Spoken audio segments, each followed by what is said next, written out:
How to add shadow effect in Photoroom. In this video, I'm going to show you how you can add shadows in the picture. First of all, open the application.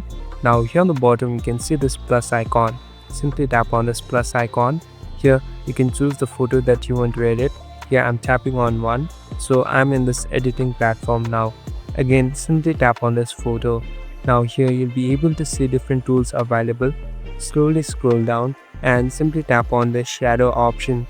So here you can customize your shadow however you like. Simply tap on custom and here you will be able to see the intensity, blur and different tools that are available here. So you can even turn it into a 3D and even choose the colors that you want to add a shadow of. At last, tap on done and you're all set. Thank you for watching this video. I hope this video will help you.